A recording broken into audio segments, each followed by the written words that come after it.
ছন্দে থাকলে চোখ ও মনে প্রশান্তি বুলিয়ে দেয় তার ব্যাটিং। পিচ গতিময় বা টার্নিং যাই হোক না কেন, বোলিংয়ে যেই থাকুক না কেন, ফর্মে থাকলে লিটন দাস যেন মোনালিসা কিংবা লিওনার্দো দ্য ভিঞ্চি, যার শৈল্পিক তুলির আচরে অসহায় হয়ে পড়েন বিপক্ষের তাবর বোলাররা। সমস্যা হচ্ছে ফর্মই যে ছিল না লিটনের।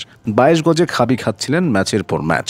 যন্ত্রণাদায়ক হয়ে উঠেছিল ক্রিজে তার স্বল্প সময়ের অবস্থান। সক্ষমতা নিয়ে সন্দেহ না থাকলেও ওয়ানডে বা টি-20তে প্রায়ই আশার বেলুন ফুটো হয়ে যায়। সমালোচনার পরও তাই তাকে দল থেকে বাদ দেয়া যায় না, কারণ তার দিনে হাসে বাংলাদেশ। সেজন্যই ফর্ম নিয়ে শঙ্কার মধ্যেই এবার পাকিস্তান সফরে জায়গাটা ধরে রাখেন বাংলাদেশের সেরা উইকেট কিপার ব্যাটার। রাওয়ালপিন্ডিতে প্রথম টেস্টে আবার দেখান তার ক্লাস। স্বাগতিকদের বড় স্কোর প্রথম ইনিংসে, বাংলাদেশের তখন ম্যাচ বাঁচানোর লড়াই। এক পাশে মুশফিক, আরেক পাশে লিটনের স্কোর তখন 32। বোলিংয়ে নাসিম শাহ, যার পেস আর সুইং প্রায়ই ব্যাটারদের ফেলে দেয় বিপাকে। সেই ওভারে পুল, হুট আর ডাউন দ্য উইকেটে এসে 4 বলে 18 রান তুলে পৌঁছে গেলেন 50 রানের ঘরে। লিটন থামলেন সেই 56 রানে, তবে বুঝিয়ে দিলেন সবিহ জাগানো পাকিস্তানের পেস অ্যাটাককে মাটিতে নামিয়ে আনা ব্যাপারই না। সে আত্মবিশ্বাস থেকে যা ভাবা যায়নি তাই করে দেখায় বাংলাদেশ। পাকিস্তানের বিপক্ষে 10 উইকেটের টেস্ট জয়টা এলো তাদের মাটিতেই। দ্বিতীয় টেস্টে তার ইনিংসটা হয়েছে আরও বড়।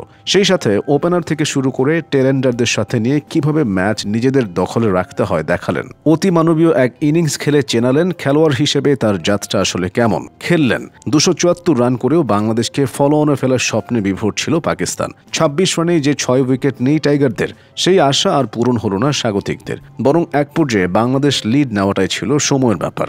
লং অন দিয়ে উড়িয়ে মারার চেষ্টায় টাইমিংয়ে গড়বড় লিটন ধরা পড়লেন সীমানার কাছাকাছি। তিনি শেষ, তো ওখানেই শেষ বাংলাদেশের পরের ইনিংস। কিন্তু 12 রানে পিছিয়ে থেকে বাংলাদেশ আসলে মানসিকভাবে চাঙা হয়ে যায়। এভাবেও যে ঘুরে দাঁড়ানো যায় তা বিশ্বের সেরা ব্যাটাররা দেখিয়েছেন আগেও। কিন্তু বাংলাদেশের ক্রিকেট ভক্তরা এবার দেখলেন লিটনের পাশাপাশি মেহেদী হাসান মিরাজের জাদু। মিরাজকে নিয়ে জুটি হলো 165 রানের, তখনও পাকিস্তান থেকে 83 রানে পিছিয়ে বাংলাদেশ। 10-এ নামা হাসান মাহমুদকে নিয়ে এবার 71 রানের অবিশ্বাস্য এক জুটি, যাতে হাসান মাহমুদের অবদান মাত্র 13। পাকিস্তানের যে বোলাররা বাংলাদেশের ব্যাটারদের চোখে মুখে সর্ষে ফুল দেখিয়েছিলেন, তাদেরকে ইচ্ছামতো পিটিয়েছেন লিটন। দারুণ সব শট খেলেছেন ইনিংসের চারদিকে। এমন দাপুটে ব্যাটিংয়ের জন্যই আসলে তার দিকে তাকিয়ে থাকে বাংলাদেশ।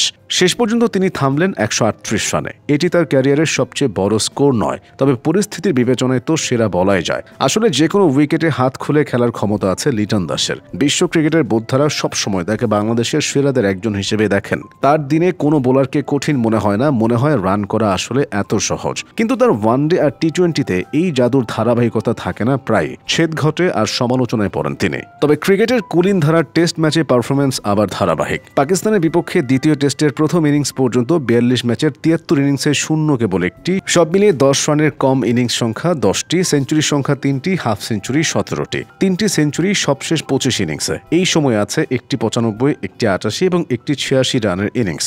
এই সময় হাফ সেঞ্চুরি সব মিলিয়ে 8টি।